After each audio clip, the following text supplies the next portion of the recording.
Hi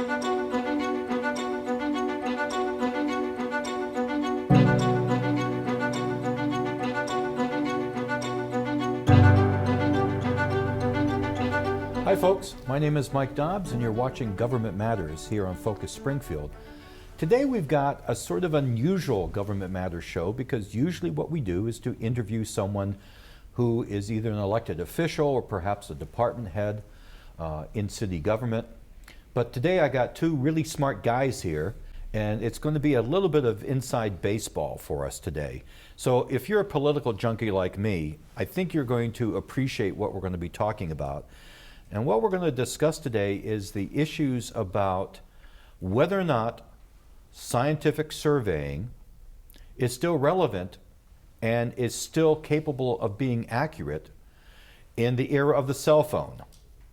Now, if you just remember the midterm elections not too long ago, there was all sorts of reports in the national press about the red wave, how Republicans were going to win all sorts of elections at all sorts of levels across the country. Well, as you may know, that was not the case. So what happened? Was it a surprise at the polling places that people did not anticipate? Or was it the polling that was actually involved in calling people up and asking them questions? Was that not effective?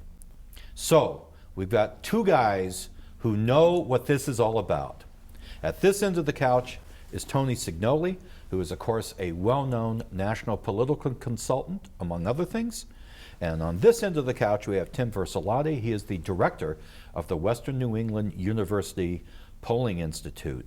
So this is a gentleman who actually does polling. This is a gentleman who relies on polling in their businesses. So thank you very much for joining us. Tim, I just want to start with you. I hope I wasn't offensive in this introduction to talk about the challenges that, and when I say scientific polling, I mean the science of taking enough samples in a survey to get a truly representative idea of what people are thinking. So I hope I wasn't offensive in saying any of this, but are there real challenges now with trying to find out what folks are thinking? There absolutely are, and this is a huge issue in the polling industry. We're all looking for new ways to reliably, scientifically measure opinion because fewer and fewer people are picking up their phones, and each election cycle is a new test for us in terms of whether the techniques we are using are generating valid, reliable, representative data. So no offense taken. There will be a lot of scrutiny of the polling from this midterm cycle just to get a sense of what worked, what didn't work, what adjustments should we make going into the 2024 cycle. Now, Tony, I don't want to age you, but you've been doing your job for a very long time. And I imagine when you started, everyone had a landline. Yeah. You had a phone in the house or a business, and basically it was before caller ID. So people picked up that phone. They did. Yeah. And if they were civic minded or politically oriented, they answered the questions. How has that changed now? Greatly so, massively so. Exactly as Tim said, folks are dearth to pick up the phone, to talk to a pollster, to talk to the folks that we're hiring to try to find out what they're thinking. It will take us so many more calls just to get someone to stay on the phone, and so many more calls just to get someone to complete an entire poll. You know, for us, my crew, we don't care for the 4 or the 5 quick question. That we like the kind of polling that Tim and his folks do, which is in-depth. We just don't want a horse race on candidates. We want to know, why are they thinking what they're thinking? What are they thinking? What's influencing them? Where are they getting their media from? Where are they getting their ideas from? So we get into all of that. So our polling tends to be a little lengthy. That makes it even harder for us. One other thing that we're doing with a lot of the polling firms that we work with right now, because the candidates themselves or the corporate clients that hire us to do this polling or to their campaigns are saying to us, can you guarantee me that you're going to be able to make enough phone calls to actually complete the survey size that's necessary, the sample that's necessary, the cross-section of people that we need to hear from? And can you guarantee us that you're going to get us enough cell phone numbers to do that? We're finding ways to do it. We're finding ways to buy this stuff. but wow, has this ever gotten more expensive on the private side? And you know, even despite that, and despite the efforts, we're not really all that sure of it the way we used to. And frankly, one of the best pollsters that we know of is this guy and his team, and that's true. It's amazing how on target now for decades, which is pretty amazing. And I think I've said that in media before too, so I'm not just saying it to pander to you. But it's amazing that we've got this here in the city of Springfield, thanks to Western New England University. You guys are very good. Well, you're very kind, Tony. So, Tim, before we get too far into all this, I think it's necessary to explain when we talk about proper polling, proper surveying, what we're actually talking about, like a sample size, for instance. So when you folks are conducting your surveys, what's your goal in terms of the number of people that you get information from?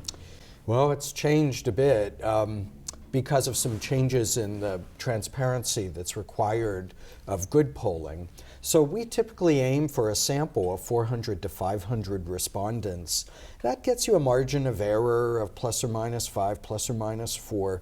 But we find we're needing to aim higher because our trade group, the American Association for Public Opinion Research, wants us now to also account for mathematical weighting, which turns the sample into something that is much more representative of your population. That inflates your margin of error when you report that, but it is what you need to do to let people know, to be smart consumers of polling data. So we did polling this fall, and we shot for 860 completes, got us about 760 registered voters, about 630 likely voters in the midterms. Technology is helping us because so few people have landlines now. The vast bulk of our data come over cell phones. But this fall we tried a new technique called text to web. We took our cell phone sample, sent a text to each of those numbers saying, we're from the Polling Institute, we're doing a survey, here is the link if you'd like to do the survey online. Saw how many folks did the survey online, dropped them from the dialing sample, and then dialed the rest. We got about a third of our completes doing text to web. So the polling industry, since the arrival of the answering machine, has been wrestling with new technology barriers to completing surveys, and we're constantly looking for new, scientifically reliable ways to get that data in ways that match people's lifestyles. Now, my students will tell you they never answer their phone. Unless the caller ID shows it's their parents, perhaps. And by and large, they don't check their voicemail. Most of them don't even configure their voicemail. But texting, people will look at texts. You just have to be careful that you're properly identifying yourself. You have to send them manually and comply with federal guidelines for contacting on cell phones. But that's the kind of innovation that the polling industry is working on to keep trying to find the data that Tony's clients rely so heavily on. I think there's been such a huge generational shift between people my age. I'm 68. You know, you had a listed telephone number. You had a landline. Mm-hmm. So that shift was now to cell phones. And initially, your cell phone was private. Mm-hmm. You gave your cell phone number out to the people that you wanted to give out to. Yeah. It was like there was no phone book with cell phone numbers. Mm-hmm. Well, now, especially with texting, the amount of text that I get, especially in the political season where I'm being asked to contribute Reverend Warnock's efforts in Georgia recently, I got multiple texts about I need to be, as a registered Democrat, I need to be able to give him money. So now it's sort of shifted that your cell phone, at least with texting, isn't necessarily private per se. That's right. So it seems like there's this ongoing evolution of how something as mundane to the American experience as having a telephone, it keeps changing. So I take it that those changes are some of the, just as you said, some of the things that you guys have to overcome in order to get answers from people. It's true. It's such an interesting change. So we began dialing cell phones in 2010, and at the time, people took great umbrage because a cell phone is private and personal, and they would say, "How did you get this number?" We're not meeting that kind of reaction these days because people provide their cell phones when they buy something on Amazon, and they want to get texts to track where the delivery is. Political campaigns, any website you go to now, what they want first and foremost are your email address and your cell phone number. Even if you go to a town hall that your member of Congress is holding, odds are there's a table in the lobby of the auditorium with staffers there with clipboards asking you to sign in. And they don't just want your name and address, they want your cell phone and they want your email. And all of that goes into list after list. They're traded, they're purchased. So cell phone numbers are much more widely available than they used to be. Now for our samples, we're doing randomly generated numbers, so we're matching a random sample of numbers to known cell phone exchanges so that we can be more efficient in our texting and our dialing. A lot goes into the front end of preparing a sample so you're not wasting time because, again, Tony's clients, they need timely data. You don't have the luxury of what we would on an academic survey where we might spend weeks or months gathering the data. We need to turn political data around 4 or 5 days max because politics is happening. It's a dynamic environment. So Tony, during the course of a campaign, and I know you and your firm handle all sorts of levels of campaign across the country, how often, generally speaking, do candidates want polls? How often do they want to take that temperature to see how they're doing? It's interesting. They all want that. They want to be sure. They want to have confidence in the campaign plan and messaging, and they understand. Those that have been at it long enough, they understand you need a poll. We always used to say, and still do to a lot of our clients, a campaign can be like trying to fly a 747, and you can't do it by just looking out the window. You've got to have the GPS, the sonar, the radar, the whole 9 yards to make it happen. That's what polling is to us. And there are a lot of candidates who are newer to the game, let's say, and we tell them what it's going to cost to poll, and also that we insist on, before we begin, we're going to do a poll. Here are our choice of pollsters. Let's speak with them. Certainly the campaign has to figure out the finances of it, but we're telling every candidate for anything major, and even the more minor seats, and none of them are minor, because to me, local politics is as important as Washington or statewide. We're laying it out to them. We can save a lot of money and a lot of heartache if we do this now.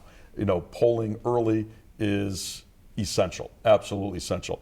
You know, what you sweat in peacetime, you don't bleed in wartime during the campaign. And that's why the polling's necessary. Even candidates that are really well versed with their electorate, we're saying to them, you don't know exactly what's on the minds of the folks, you know, that you're representing or that you hope to represent. You can't go by your gut or what your campaign crew is telling you. There are so many niches out there right now, so many things that influence, you know, an actual campaign. So we insist on it, Mike. It's a biggie for us, So during the course of a campaign, depending upon the candidate and what the campaign is, you come back to the well several times to figure this stuff out. Early on, to get an idea of where we're going to go with the overall campaign, what's necessary.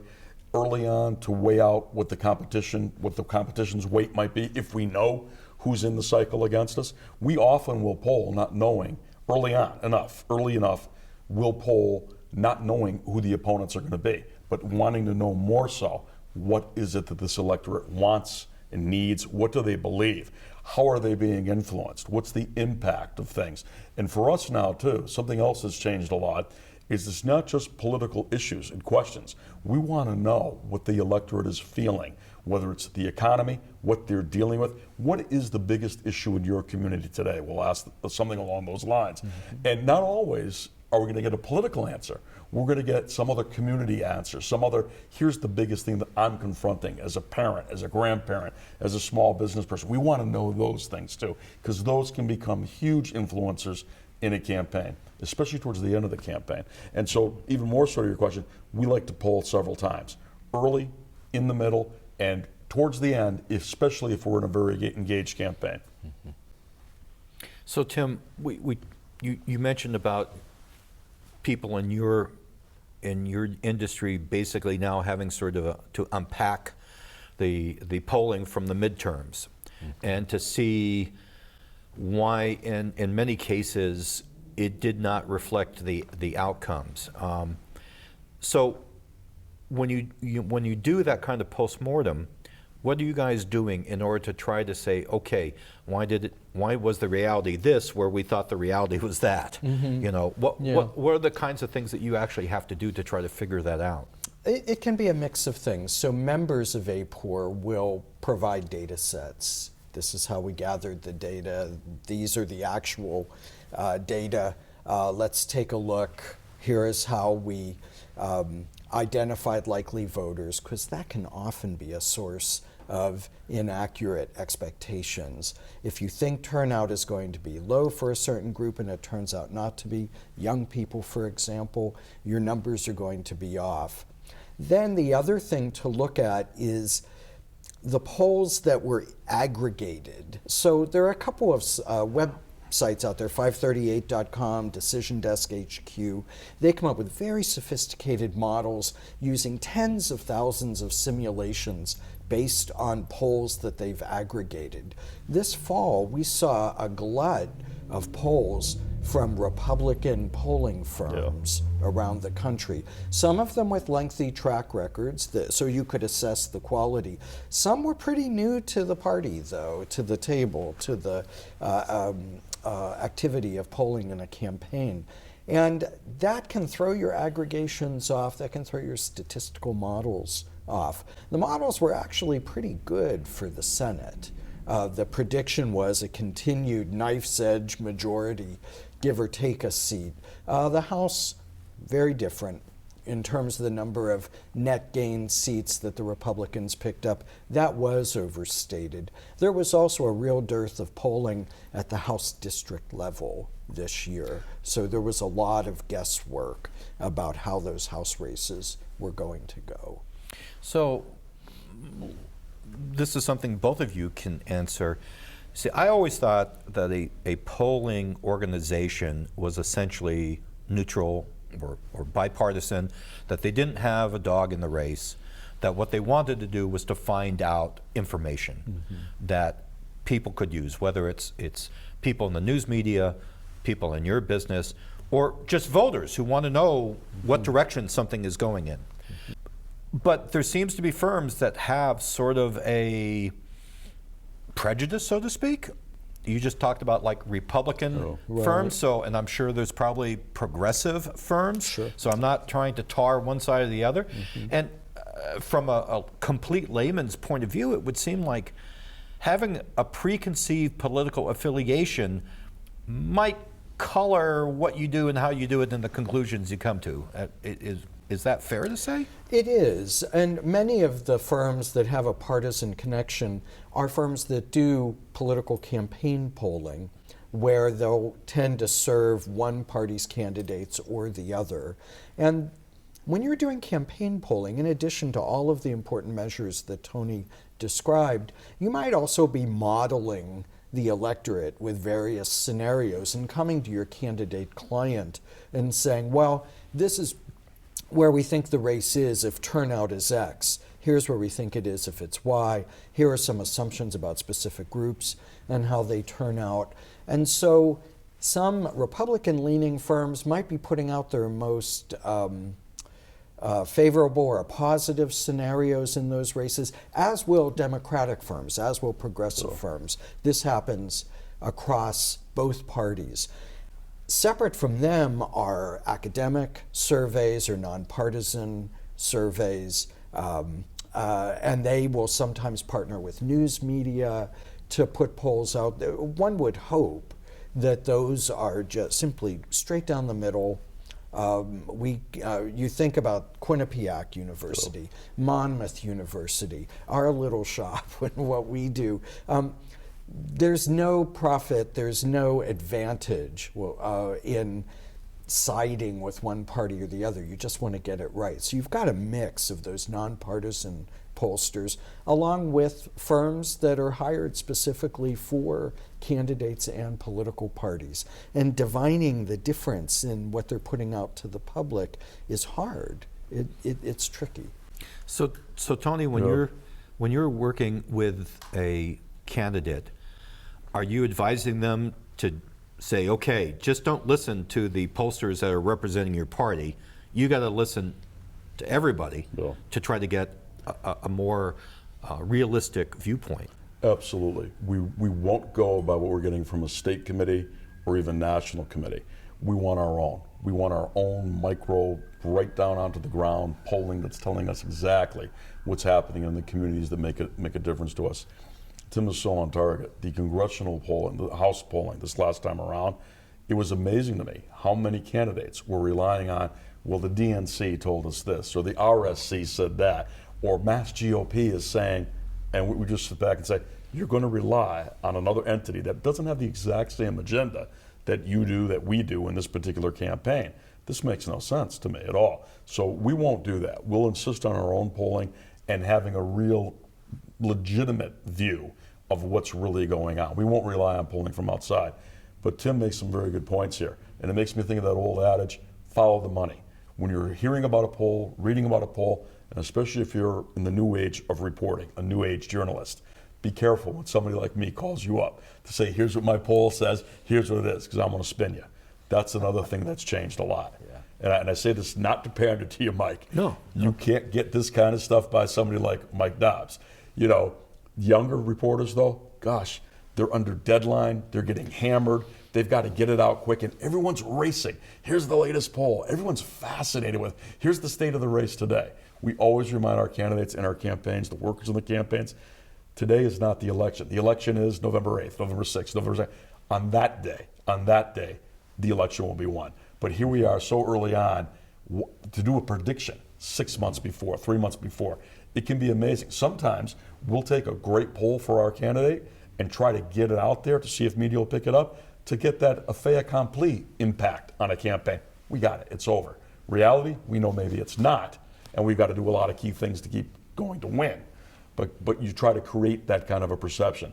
I think of Joe Napolitan. One last thought to this too, because Napolitan was one of the earliest, biggest pollsters and did it for major names, from Kennedy to Coca-Cola. You know, jingles that we had heard in the 60s and 70s, people would think, great ad, folks. Well, there was a political consultant behind it as well. And his big thing back in the day, never ever share your own polling with anyone. That's for you to know. That's your private stuff. That's the reality. But if you want to slip out somebody else's poll, or you want to intimate that perhaps the poll said this or that, well, that's different. And never do it yourself.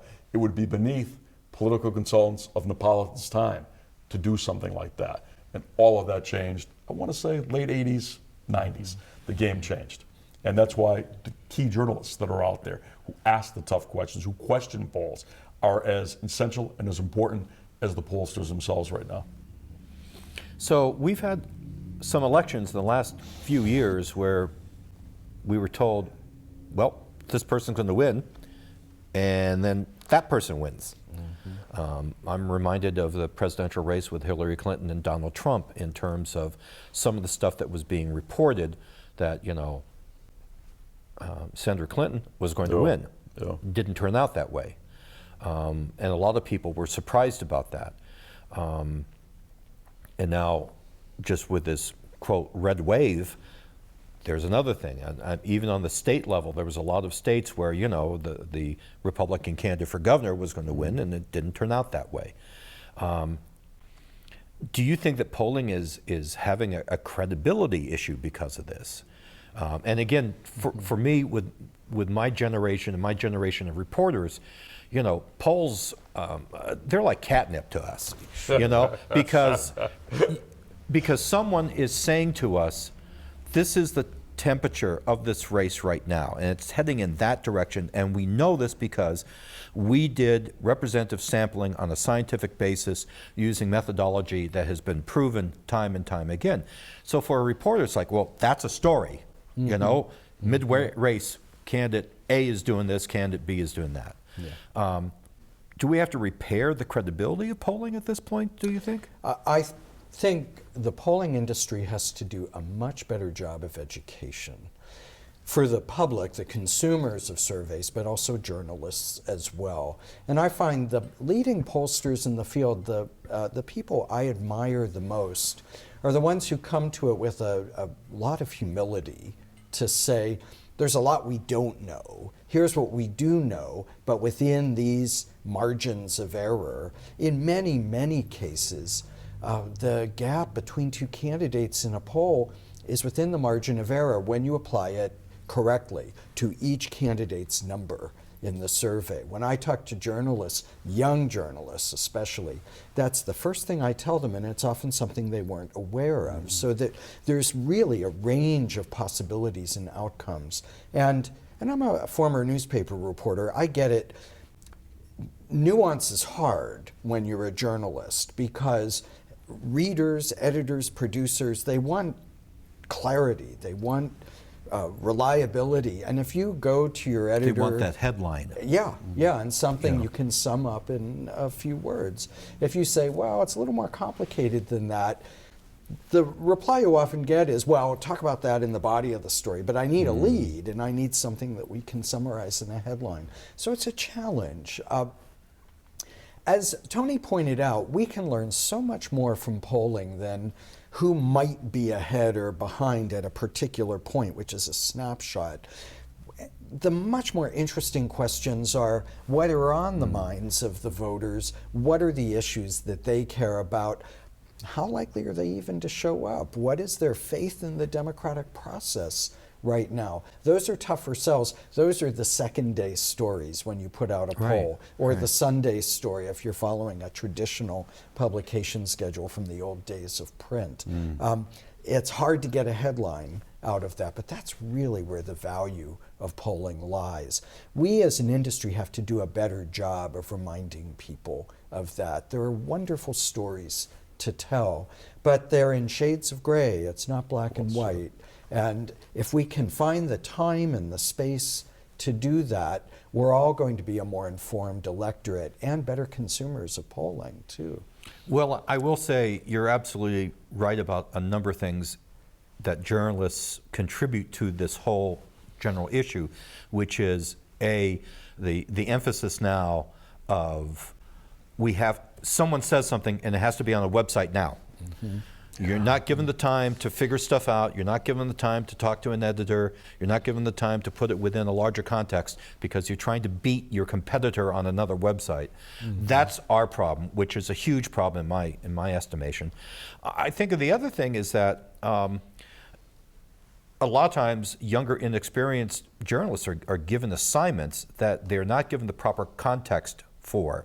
So they shove a microphone in front of your face or in front of Tony's face, and you guys would actually want to give an answer. That's not what they're looking for.